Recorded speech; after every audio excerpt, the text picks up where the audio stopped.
ప్రోగ్రాంకి ముఖ్య అతిథిగా విచ్చేసిన సిపిఐ రాష్ట్ర కార్యవర్గ సభ్యులు ఆందోళన రవీంద్ర శరణ గారికి, అలాగే రాష్ట్ర కౌన్సిల్ సభ్యులు ముత్యాల యాడన్న గారికి, అలాగే రంగారెడ్డి జిల్లా కార్యవర్గ సభ్యులు బొప్పతి లక్ష్మణ గారికి, అలాగే అబ్దుల్లాపూర్ మెట్టు సహాయ కార్యదర్శి కేంద్ర నరసింహన్ గారికి, అలాగే శిక్షణ తిరిగే లీడర్స్లకు, ఇక్కడికి విచ్చేసిన యువతకు అందరికీ పేరు పేరున విప్లవం తెలియజేసుకుంటూ ఇప్పుడు ఏఐవైఎఫ్ జెండా ఆవిష్కరణ సిపిఐ రాష్ట్ర కార్యవర్గ సభ్యులు ఆంధ్ర రవీంద్ర శరణ గారు చేయాలన్నారు.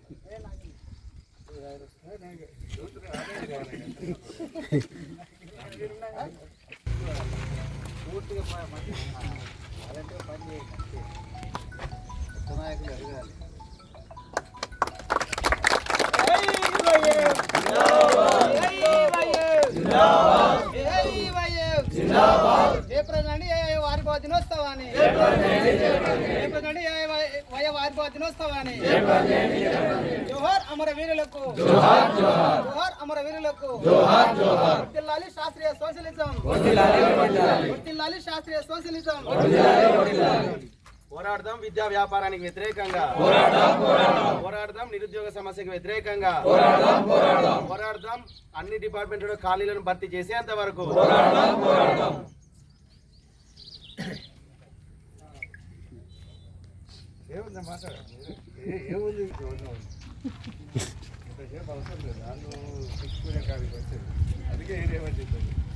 సిపిఐ రాష్ట్ర కార్యవర్గ సభ్యులు ఆంధ్ర రవీంద్ర శరణాన్ని మాట్లాడుతున్న ఏమైనా యువజన సమాఖ్య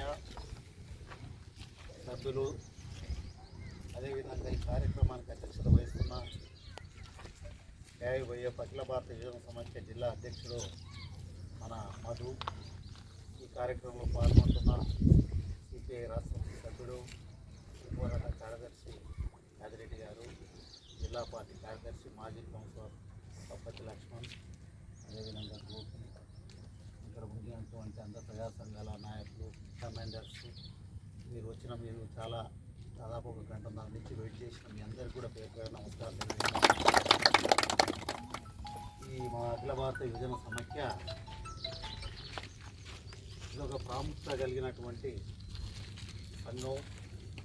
భారత కమ్యూనిస్ట్ పార్టీలో 7 ప్రజా సంఘాలు ఉన్నాయి. అందులో ప్రధానమైనటువంటి సంఘాలలో ఏఐవైఎఫ్ సంఘం కూడా ఒకటి. ఇవాళ అఖిల భారత విద్యార్థి సమాఖ్య ఉంటుంది. అంటే విద్యార్థుల సమస్యల మీద, విద్యార్థులు ఎదుర్కొంటున్న ప్రభుత్వం చేస్తున్నటువంటి విద్య మీద, బడ్జెట్ మీద, వాళ్ళ హక్కుల మీద, వివిధ యూనివర్సిటీల సమస్యల మీద, స్కూల్ సమస్యల మీద, విద్యార్థుల టీచర్సు, లెక్చరర్సు, ప్రొఫెసర్ల గురించి కొట్లాడేది ఏఐఎస్ఎఫ్. ఇవాళ ఈ యువజన సమాఖ్య అంటే యూత్ అయిపోయిన తర్వాత, అది విద్యార్థులు అయిపోయిన తర్వాత యువకులు అంటే 30 సంవత్సరాల నుంచి చదువు అయిపోయిన తర్వాత ఉండేవాళ్ళందరూ కూడా యువజన సమాఖ్యలో చేరాలి. 40-45 సంవత్సరాల వరకు ఈ సంఘంలో పనిచేయాలి. ఈ సంఘం ఉద్దేశం ఏంటి? మీరందరూ కూడా నిరుద్యోగ సమస్య పోవాలి. ఇవాళ నరేంద్ర మోడీ ప్రభుత్వం దాదాపు 12 సంవత్సరాల క్రితం ఈ దేశానికి ఆయన బీజేపీ తరఫున పెద్ద మేనిఫెస్టో